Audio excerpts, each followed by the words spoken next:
So, welcome to our social sciences advising. I'm going to go ahead and let the advisors introduce themselves, and then they have a presentation to share with you. Good morning, everyone. Welcome to the pre-registration workshop from EPS for spring 2021. My name is Miss Rollerson. I'm the director here in the EPS School of Undergraduate Advising, and I'll let my other two advisors introduce themselves.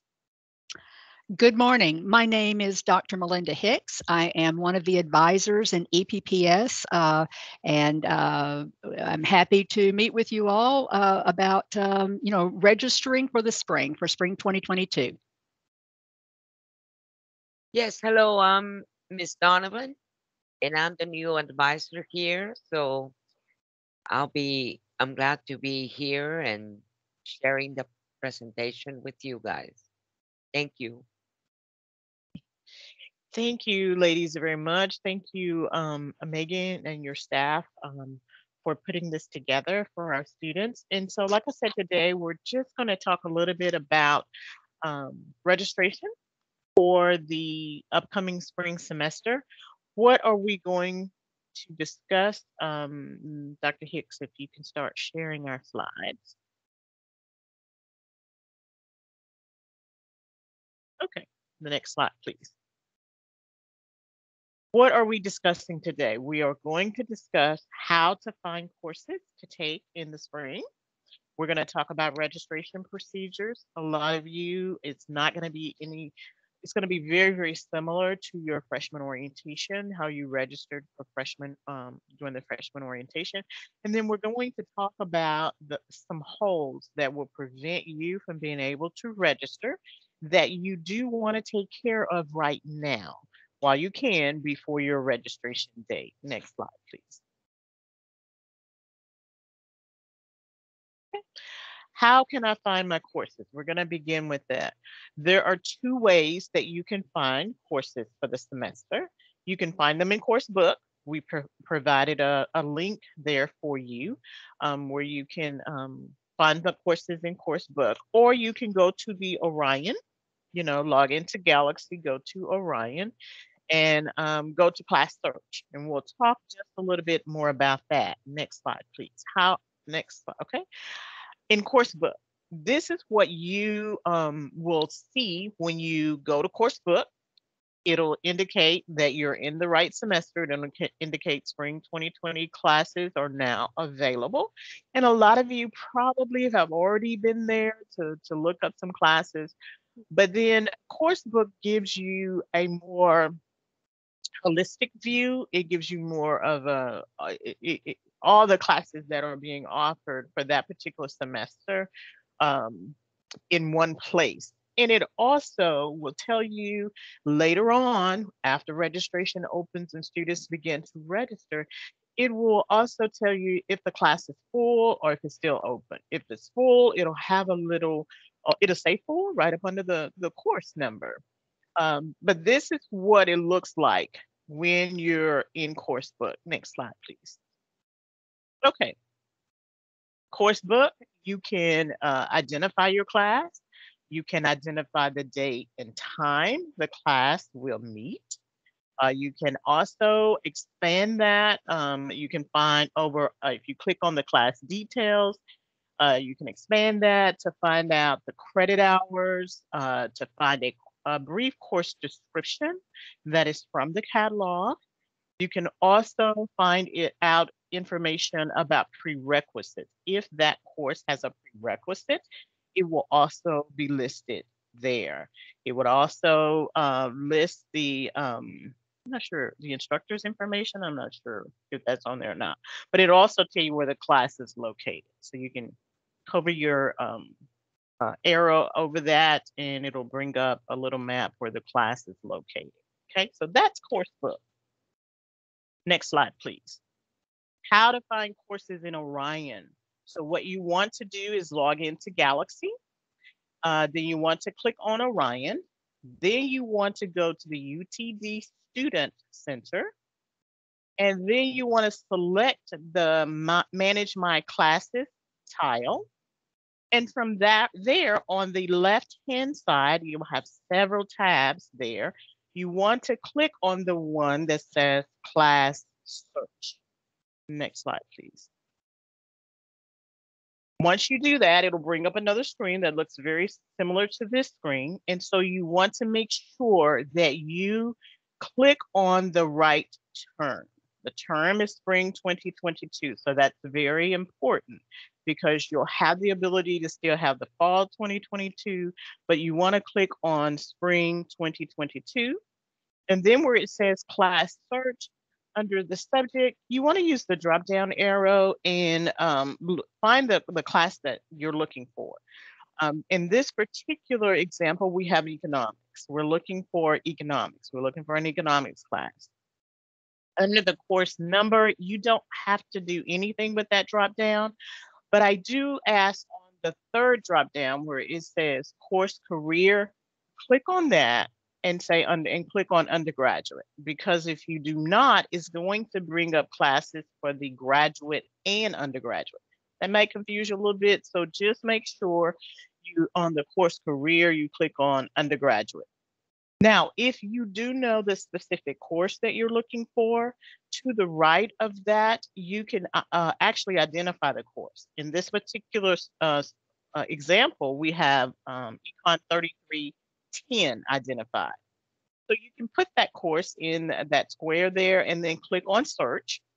And then the next screen that you will bring up will be the search results for Economics 3310 in this example. So in this example, there are 1, 2, 3 sections, and it provides you with the day and time the class is being offered, what room the class is being offered, the instructor of the class, and the meeting times. The majority of the classes will meet the whole 15 weeks in the spring semester, beginning in January, and they'll end sometime in May. Well, this is April, sometimes in April. Now, very important, as registration continues, opens, and registration goes on, the status, that particular column is very important. If there is a green dot, that means the class is still open and it's still open for registration. But if there is a blue dot, a blue square rather, that means it's closed. So you can't register for that. And if it has one of those triangle, the gold, it's waitlisted. I caution you about wait lists depending on when you register, how late you register. The later you register, which is closer to the beginning of classes, I would not suggest that you waitlist a class because your chances of getting into that class may be a little slim depending on your number on the wait list. Okay. So do we have any questions about the two different options to find your classes? Do we have any questions about coursebook? Are there any questions about Orion at this time? I see a hand. Kelsey, do we have a question? Hi, yes, I have a question. Is there a minimum number of credit hours or classes that we have to take each semester?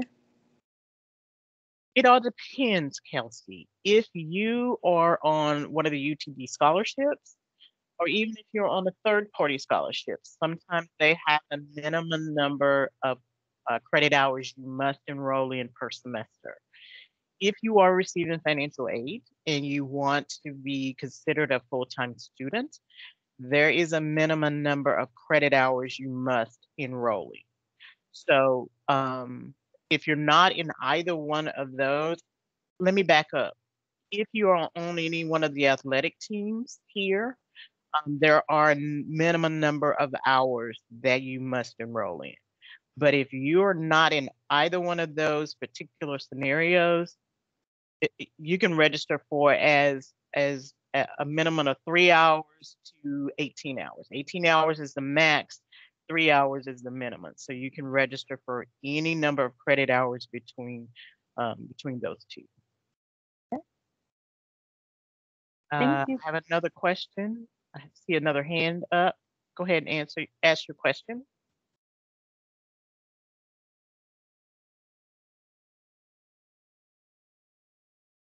Hello. Can you all hear me? Yes. Okay, perfect. So this question comes from a student. Do we get to pick the professors we want for a specific class if there are multiple ones teaching the subject?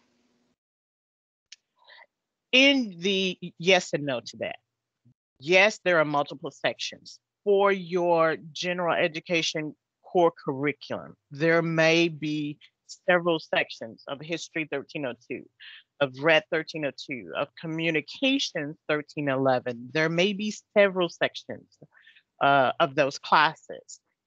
And if there is an instructor listed, yes, you can choose that instructor if you like.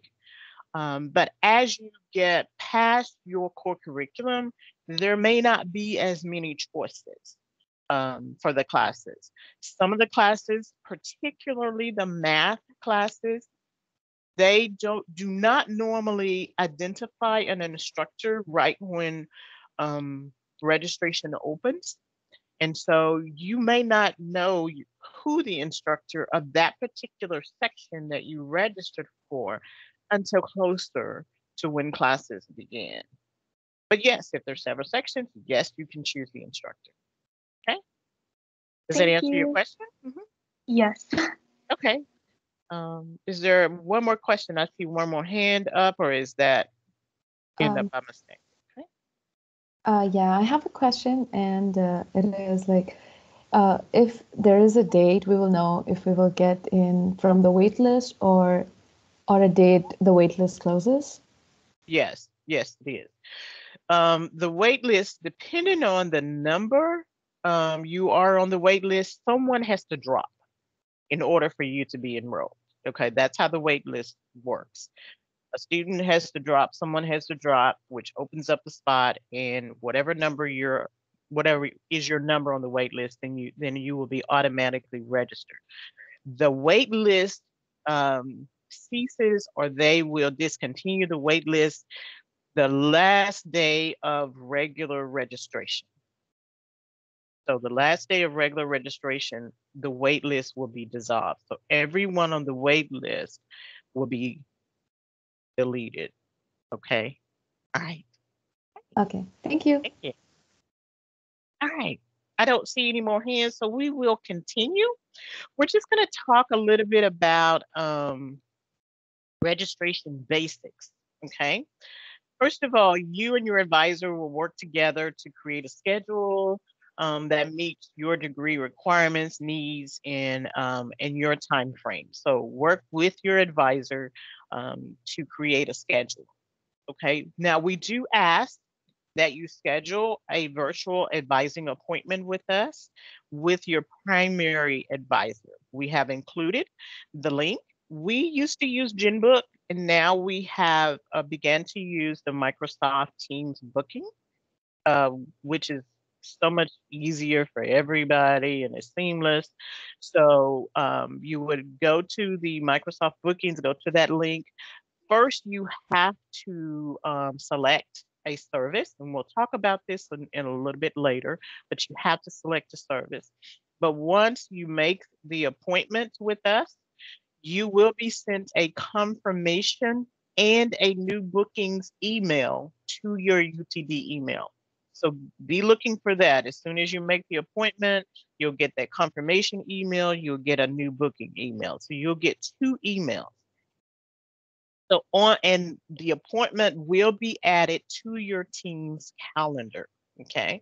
So on the day of your appointment, 24 hours before your appointment, you will get an email just to remind you you have an appointment coming up in 24 hours the next day.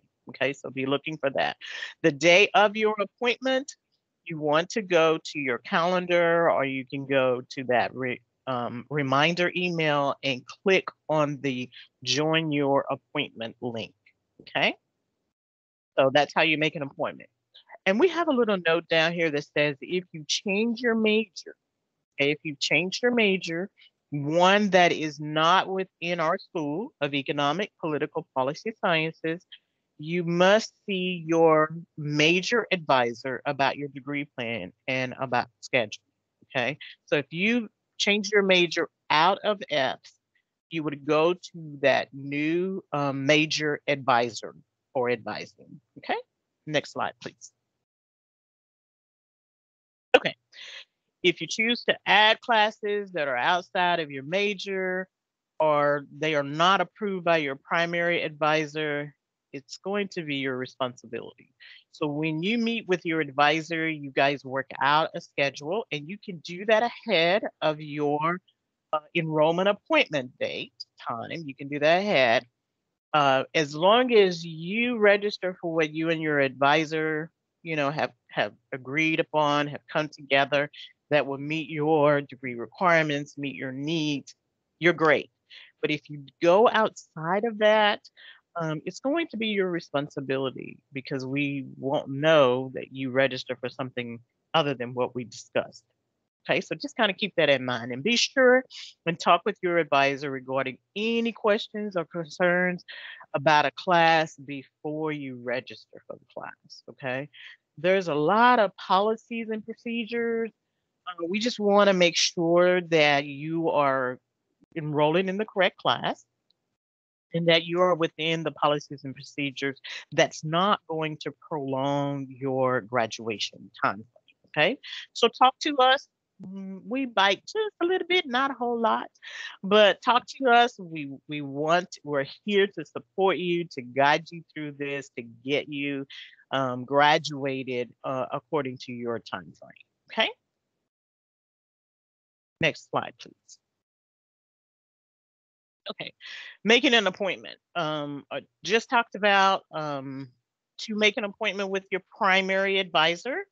We have the link there. You want to go to that bookings link, select a service. You must select a service. It will not let you go any further until you select a service.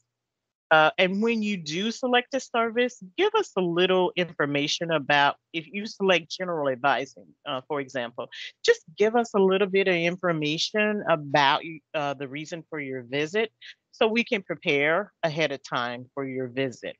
There's a space down below that has notes, or I think it's right to the right of that. But just give us a little bit of information if you want to do degree planning or if you want to talk about registration or graduation or something like that. Okay.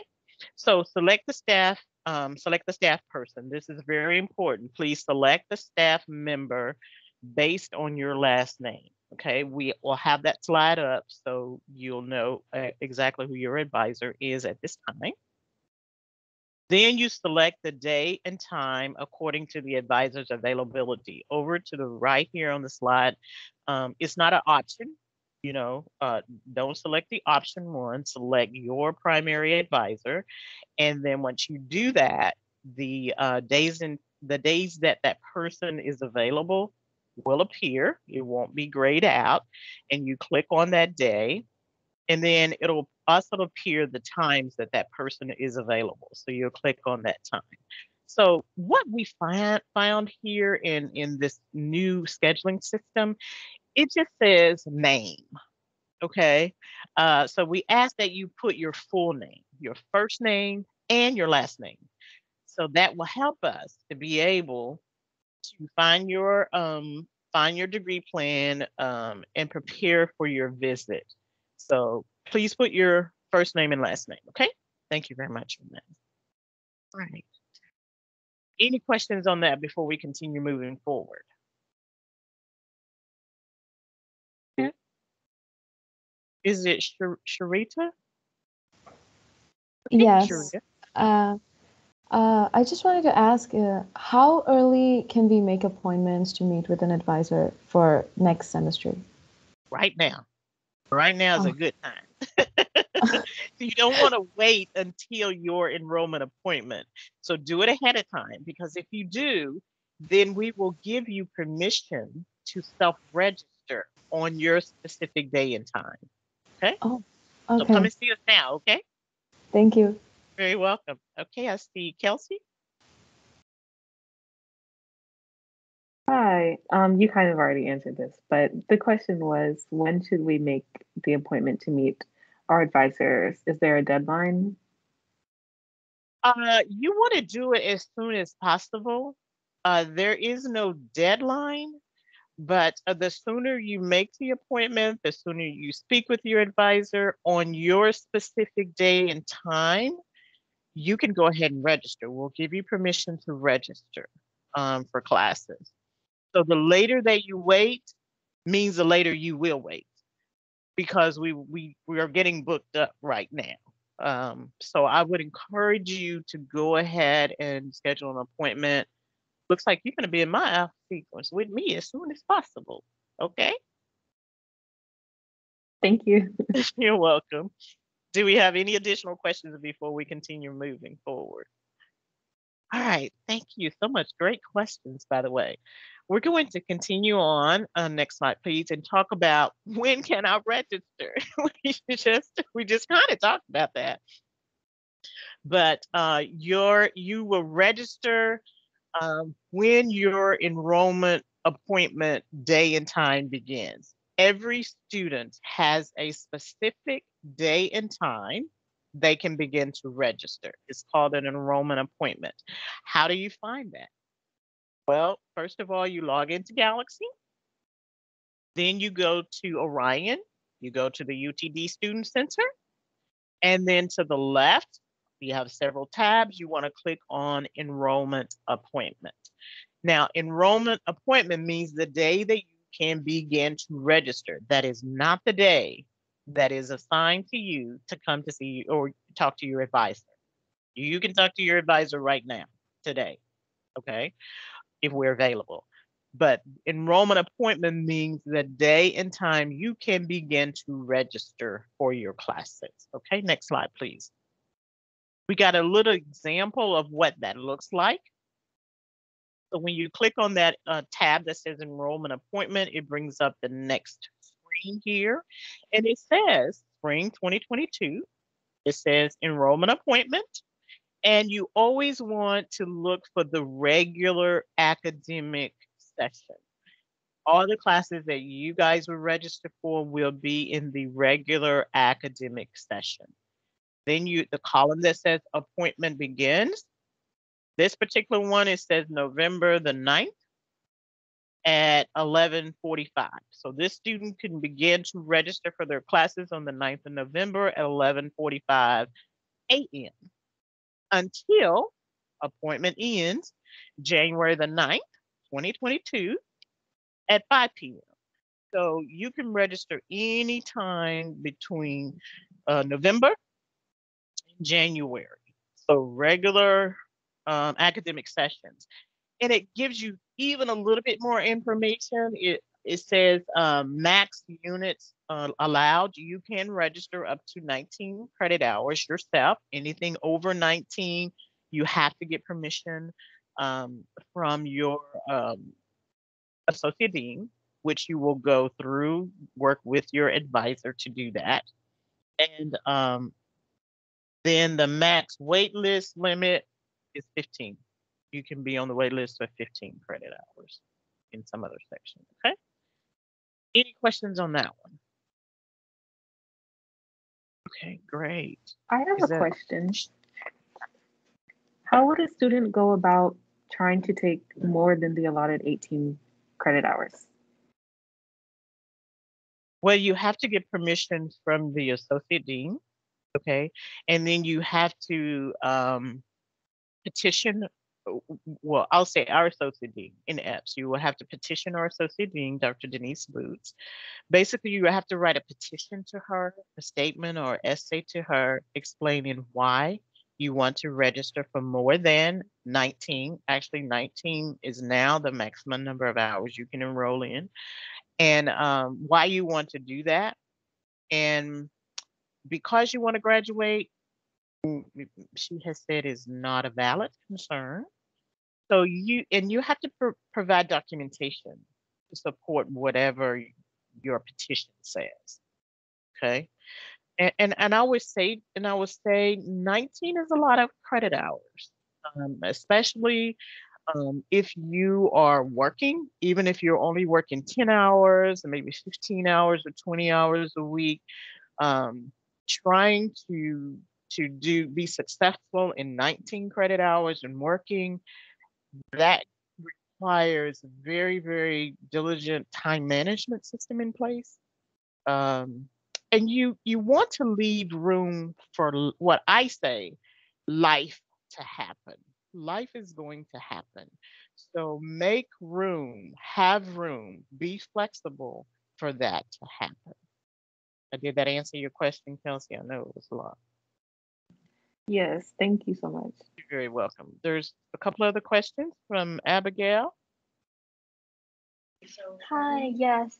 So jumping off of Kelsey's question, is there a minimum number of credit hours that we have to take each semester?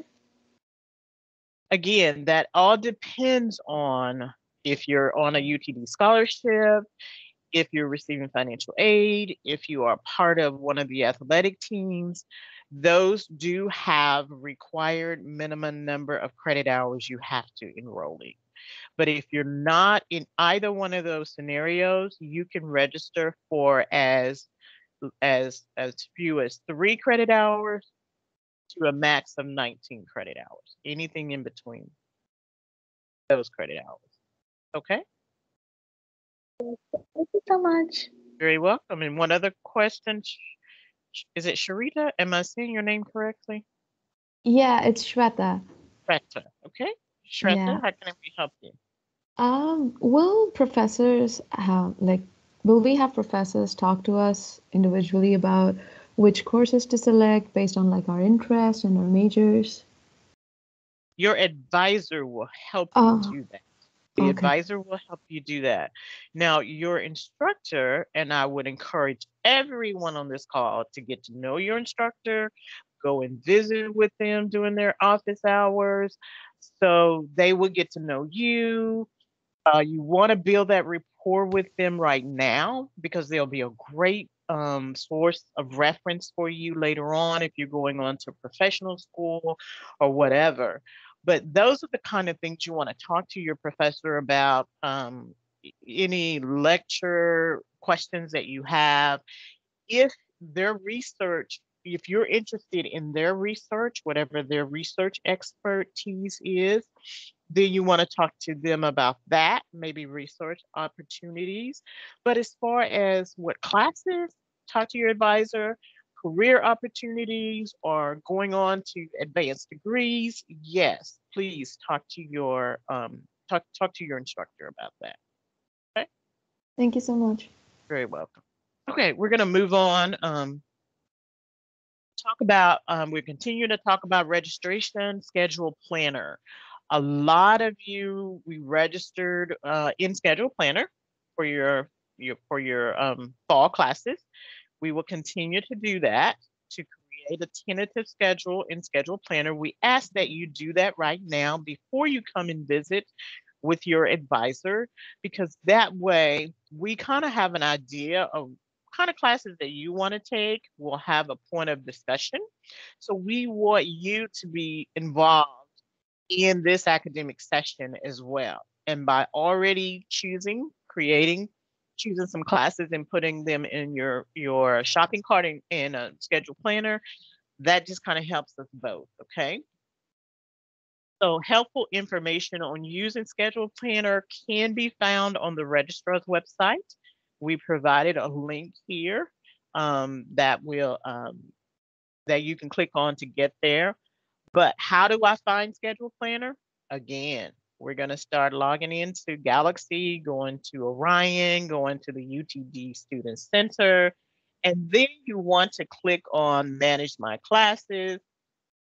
Over to the left, series of tabs, click on Schedule Planner. Okay, next slide, please. Okay, registration via email. Okay, if you wish to register via email, you must include your UTD email. Let me stop here. Anytime you email anybody on UTD campus, whether it's your advisors, your instructor, or whether it's Miss Rita or anyone associated with UT Dallas, and you're asking a question, please, it must come from your UTD email. Otherwise, we will not be able to answer your outside email address because we can't verify that we're talking with you. That's why we ask. Okay. So it said our slide says, we will not accept registration requests from your personal email account. Okay. What we want to do is teach you guys how to self-register yourself. Now, there may be some instances where we will have to register you for a course, okay, if it says instructor consent or if it has a prerequisite that it's not recognizing that you've already completed. In those instances, we will need to register you. But in most cases, we want you to learn how to self-register yourself. So first of all, before you email us the information, the course information to register you, we want you to make sure to check to see that you have met the prerequisites. If that's why you're emailing us, the system, the student system is not recognizing that you have completed this prerequisite for this course. Make sure that there are seats available and more than what is showing in course book. Make sure that there's enough seats because at this time we are getting quite a few emails. We are working as quickly as we can to answer those emails. So by the time we get to your email, the class may have closed. So just make sure when you email it to us, there's sufficient seats in that class, okay? And also, the class does not create a time conflict with another class that you're currently enrolled in. And that's very important. Just make sure that it doesn't create a time conflict because what will happen, we're going to go back and forth with you via email to say, this is conflicting with this class, please change to another section. And by the time you read it, and then by the time we read it, it may be a day or so. So if you can provide all of that information up front in one email, that'll be great. We could get you registered and you're on your way. Okay.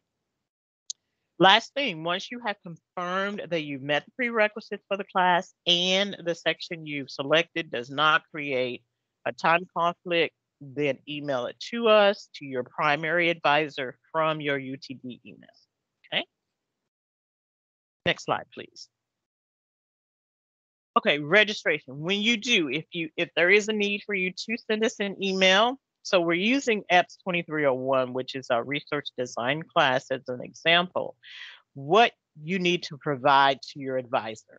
Okay, first of all, you need to provide her with the course prefix. Course prefix in this case would be the EPPS.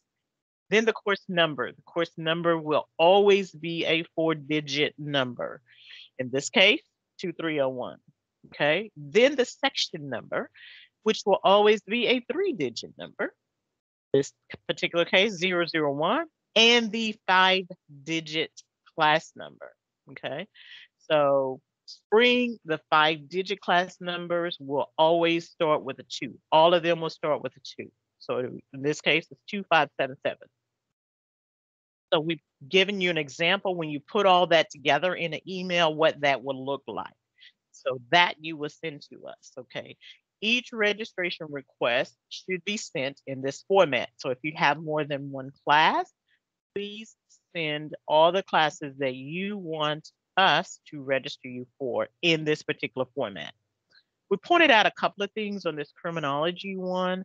If the section number begins with a 0, W1, if you see that, this is an online class. That's how you can identify online classes. If the 3-digit section number says 0W1, that's an online class, okay? That would be 100% online class, okay? No hybrid, no high-plex, none of that. It's 100% online through e-learning, okay? Now, history classes. There's some history classes. There's Lit 1301. There might be some other ones, but those two I am familiar with. They are, the lectured class is also associated with a discussion. The discussion class is associated with the lecture class, okay?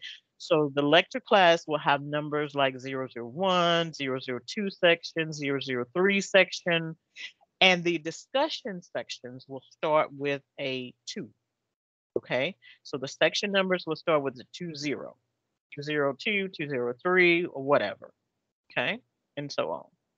Questions on that? Great. All right. All right. So next slide, please.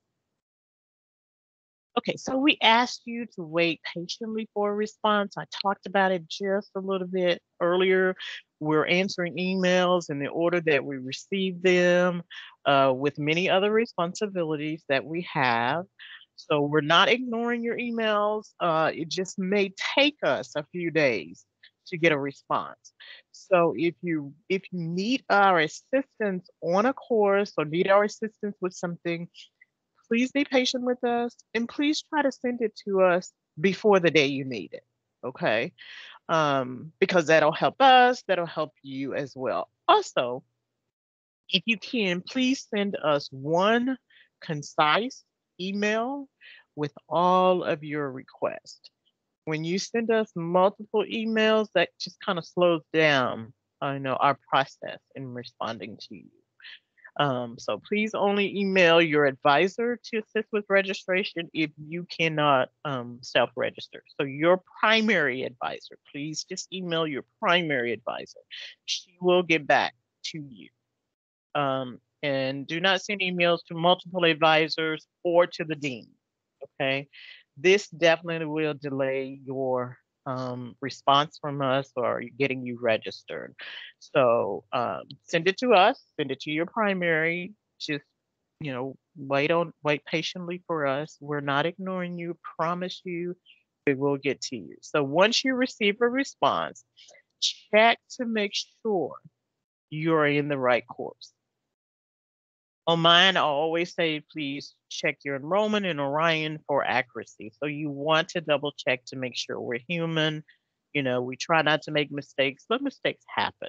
So please be sure and check it. So it is your responsibility to make sure to ensure that you are enrolled and that you're in the correct course. Okay.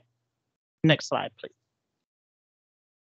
Registration department consent. If a class you are attempting to register for requires department or instructor consent, you will not be able to register yourself for that class. So please contact your primary advisor. Please send us the information in that email format that we just talked about a few moments ago, and we will get you registered. Okay. Before we go on to our next subjects, do we have any questions on registration?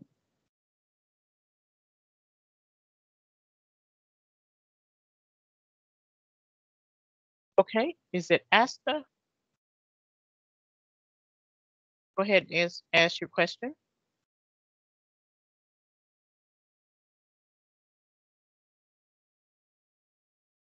You need to unmute your camera and mic there you go.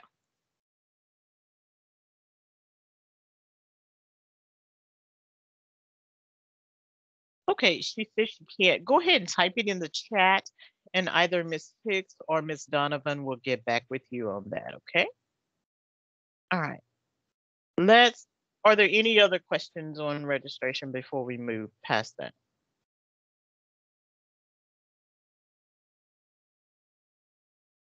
Ashley, go ahead and write your question in the chat and we'll get to it, okay? Let's move on to registration holds, please. Okay, be sure to check your account for holds and get them released by your advisor or get them released by the appropriate department. Some holds you won't be able to register for, but the hold that says cannot register online hold, your advisor will be able to assist you with that hold. This is for first-time freshmen that have a hold that they haven't earned at least 30 credit hours. Okay, so that cannot register on hold is basically for freshmen and for some continuing students under certain circumstances, situations, but you haven't earned at least 30 credit hours. So once you meet with us, you can meet with us now prior to your enrollment date, then we'll release this hold, and on your enrollment day and time, you'll be able to self-register. Okay.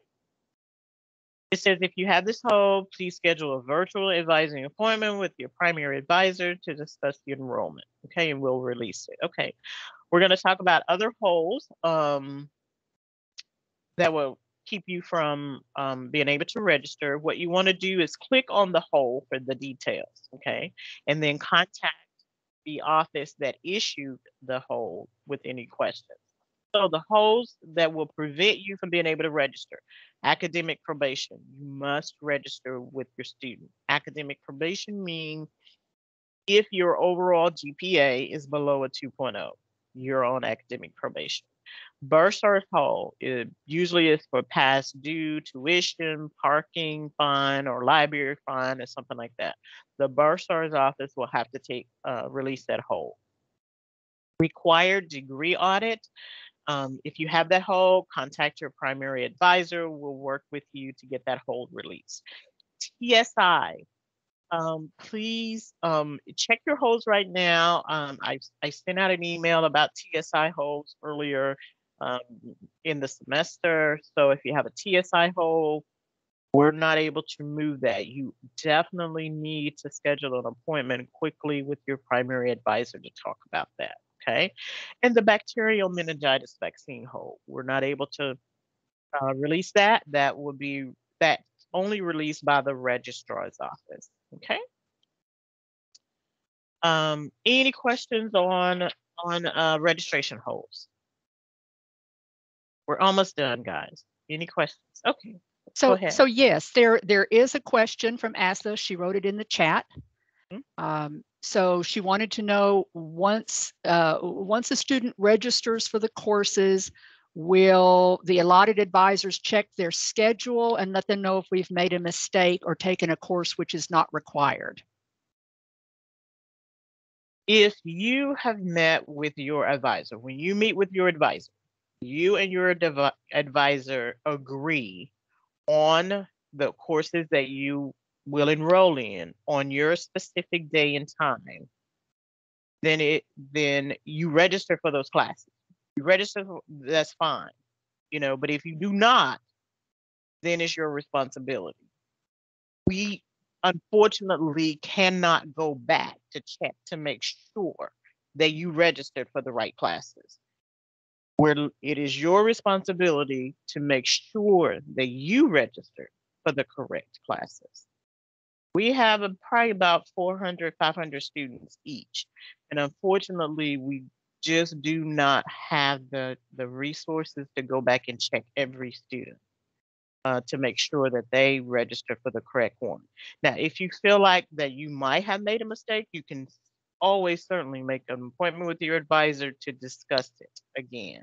But once we agree, you and the advisor and the student agrees on a schedule, is in your shopping cart, then you're good. It's when you go off what I call script, if you register for something we did not discuss, then that is where the problem could lie. That you might have registered for something you probably should not have. Okay, but as long as you guys talk, agree, and you do what was agreed upon, you're good to go. Okay? Can I All add right. something, Ms. Rollerson? Sure. If we advised you when you came in for your first initial advising appointment, we gave you a copy of your degree plan. And that will be able to show you what classes you still need, what you're taking, what's still left for you to take. Okay, so that's also one resource that you can use. And every time you meet with your assigned advisor, we will look at your degree plan together to make sure it's all still accurate. You're still taking the classes you want. So if you have something that you're not sure about, by all means, make an appointment with us or send us an email but look at your schedule in light of also of your degree plan. So that will really help. And if you need an extra copy of it, if you lost it, yeah, send us an email and we'll send it to you. Okay. Thank you. Okay, let's move on. We want to be respectful of your time. Next slide. Last things to consider. We're almost done. Advisors are not magicians, although some people think we are, but we're really not. So if you're looking at your degree plan and you're lacking credit hours for a semester, we cannot override closed classes or make classes appear. That's very important. We don't have the authority or the ability to override a closed class or make other classes appear. We really wish we did. I mean, I really wished I did it in some instances. So that's why it's very important that when your day and time opens for registration, that you go ahead and get registered. You can always make adjustments to your schedule, but at least get those classes that you really want registered for ahead of time. And undergraduate students need to change this. You're limited to 19 hours of classes in a semester. So that was just recently changed from 18 to 19. And the reason for that is because a lot of the science classes, the science students majors have to take includes the lab, and so sometimes they would go over the 18 hours to 19 hours. Okay. So just talk with your advisor or about that. So if you want to go over 19 hours, is now when you need your associate dean's permission. Okay. So the process starts with your primary advisor. If you want to register past the 19 credit hours, okay, be realistic. Some students can successfully take 19 hours of upper level intense major specific courses. Some students need to take their classes at a slower pace and maybe break up the schedule with core free electives to maintain their sanity and their GPAs. Okay, so you know how many courses that you can successfully complete in a semester. Okay, so and you want to do that.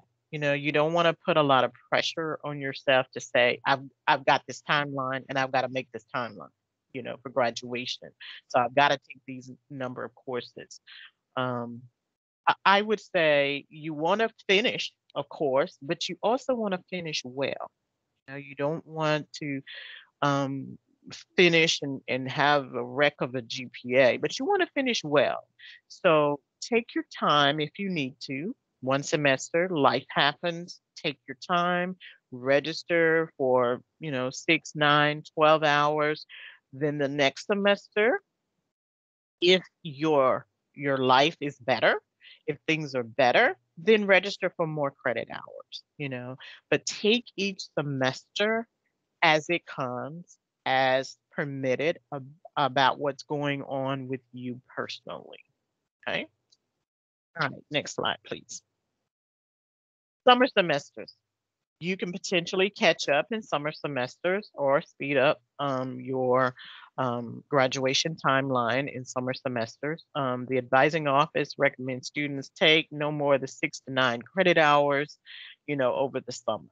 Okay, if you want to take a course off campus, a lot of you are just taking your core curriculum classes. It is perfectly okay if you want to take some of those at the community college over this summer.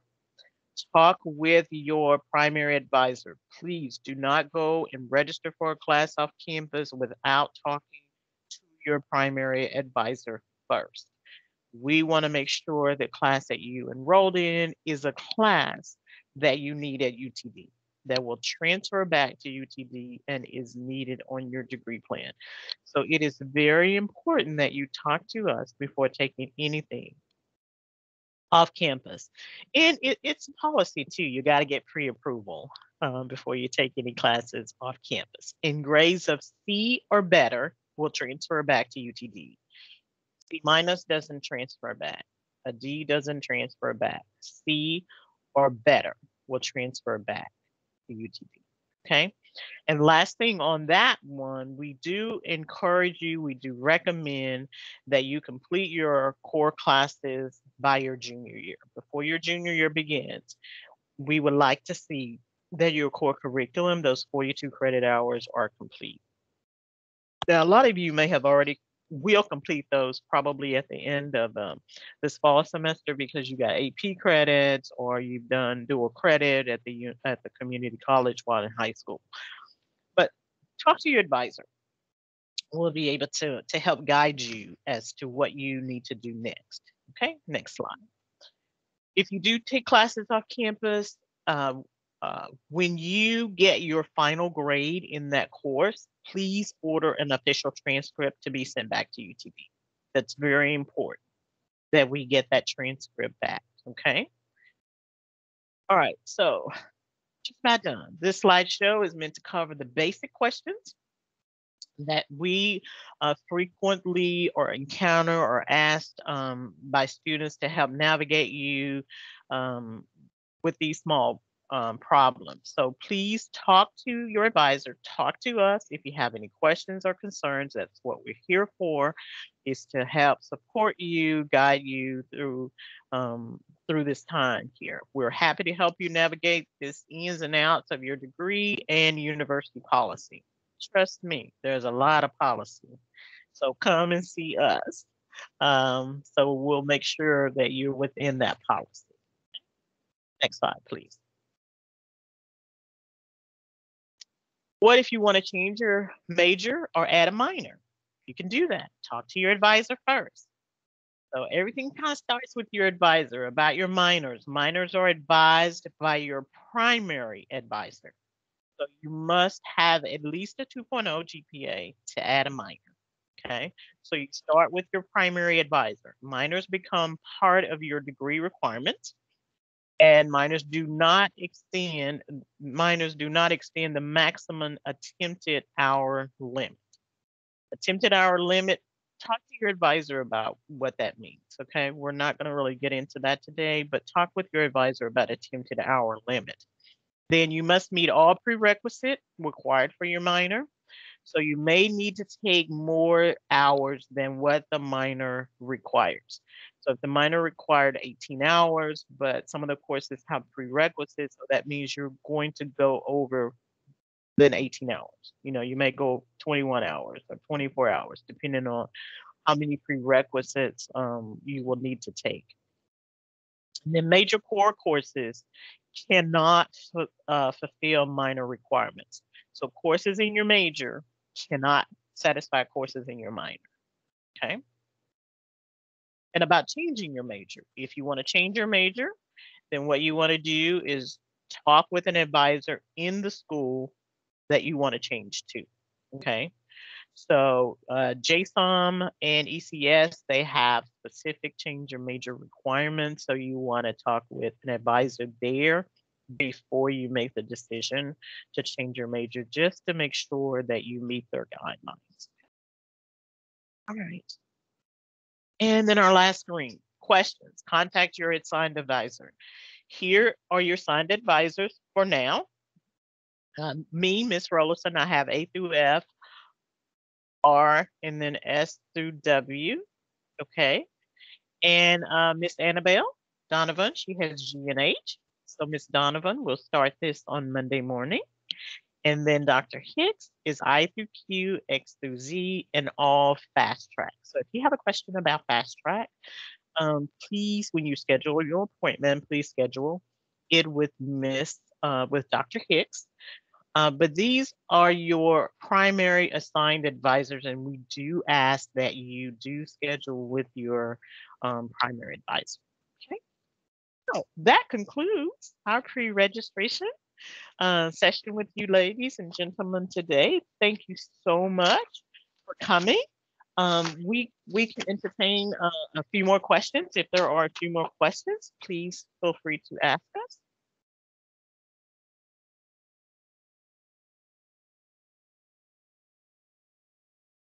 Okay, Kelsey. Hi, my question is, when can I declare a minor? Are you considered a freshman, Kelsey? Well, I'm not a freshman, I'm a senior. Oh, you're a But senior. I'm asking on behalf of a freshman student, yes. Okay. Okay. Well, I would say for freshmen, if you're a first-time freshman, we can talk about it like the beginning of your sophomore year. Okay, what you want to do your first year, fall and spring, is get a good foundation on the classes that you need to take right now. Get a great foundation with how the classes are taught at UTD, what the professors expect, uh, attention to your core curriculum, completing that. So your freshman year, you kind of just want to get a good foundation to build upon for your coming sophomore, junior, and senior year. Then we can talk to you about it beginning your sophomore year. Now, in all of our majors, except for one major, a minor is optional. A minor is only required if you are a public policy major within our school. So it's optional. It's not a requirement, but we do encourage you to, if you want to do a minor, to do a minor, but not when you're quite a freshman. Okay. All right. Okay, thank you. You're very welcome. Is it Sharita? Sharita? Yes. Okay. I wanted to know if there is a limit to how many classes or credits we can transfer back to UTD. Good question. I'm not aware of a total number that you can transfer back to UTD. But what I will say is before you go and take something off campus, be sure and speak with your primary advisor. That way, you'll know, your primary advisor will know what kind of courses you're transferring back and how many credit hours that you're going to transfer back. So the key here is talk to your advisor. We're here to help, guide, support you. Okay. Yeah, that's helpful. Thank you. You're very welcome. Okay. I think we have another question. Is your microphone working now? So the question in the chat is, are minors required for all courses besides public policy? No, no. Public policy is the only major that a minor is required. All the other all of our other majors, a minor is not required. It is optional. So that means you can either declare a minor or not. But public policy, you do not have a choice. Part of the requirement is you must choose a minor. Okay? All right. I Well, just want to, I was just gonna say thank you so much again oh, for thank joining you. us. Thank you. Thank you so much. So yeah, and it sounds like everyone has enjoyed the session as well. So we really appreciate Yeah. it. So thank you again. And I hope you all have a wonderful day. Thank you. Thank you, guys. Thank you for coming. Thank you for Bye, your y'all. wonderful questions. Keep us on our toes. Come Yes, see us. Bye-bye. bye.